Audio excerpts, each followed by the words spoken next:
Matuturing na raw na undocumented alien si Atty. Harry Roque ngayong wala na siyang passport. Sa kabila po niyan, hindi pa rin daw siya uuwi, bagamat hindi raw siya nagtatago. Nasa front ng balita yan si Camille Samonte.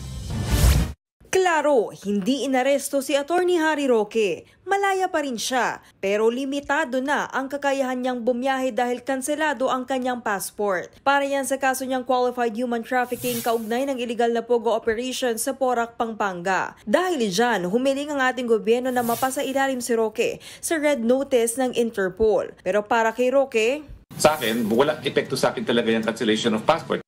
Ganyan din ang pananaw niya sa Interpol red notice. So to me, that has no effect. Tablado raw sa pagiging asylum seeker niya ang passport cancellation at red notice. Isinuko na nga niya sa Dutch authorities ang kanyang passport at driver's license. Dahil dyan maituturing ng undocumented alien si Roque ayon sa aming diplomatic source. Once that is communicated to all Interpol offices all over the world, then if mahanap nila si Atty. Roque in their area of jurisdiction, pwede nilang maaresto. Sa programang Storycon ng One News, iginiit ni Roque na hindi siya nagtatago sa the Netherlands. At hiding, I do not know what will happen now. I prefer to stay in the Netherlands because of my promise to Tatay Digong na hindi ko naman siya iiwan. Wala raw iwanan. Kahit na kahapon lang, nagbalak si Roque na bumiyahe papuntang Vienna, Austria. Pero pinababa siya ng eroplano dahil nagkaproblema sa medical certificate at pag-issue ng fit to fly. Kaya ang iniisip ko naman, I will just explain na hindi ko naman siya iniwan because I'm still in Europe.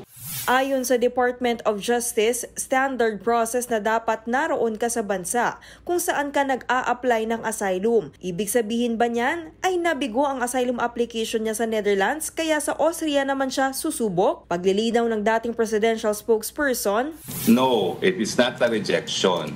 It simply means it is Austria that should process the application. Tiwala naman ng DOJ na bubusisiing maigi ng Austria ang aplikasyon ni Roque.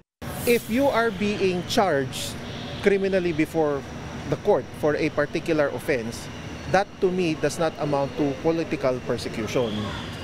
Sa kabila niyan, nanindigan si Roque ng pagsuporta niya kay dating Pangulong Rodrigo Duterte ang dahilan kaya siya pinag-iinitan. Pati na ang pulveron video ni Pangulong Bongbong Marcos na ipinalabas sa isang maisog rally na dinaluhan ni Roque. Dahil nga riyan ay nahaharap siya sa kasong inciting to sedition. Nagbabalita mula sa Frontline, Camille Samonte, News 5. Mga kapatid, Ed Lingaw po, maging maalam at may pakialam sa mga napapanahong balita sa ating bansa.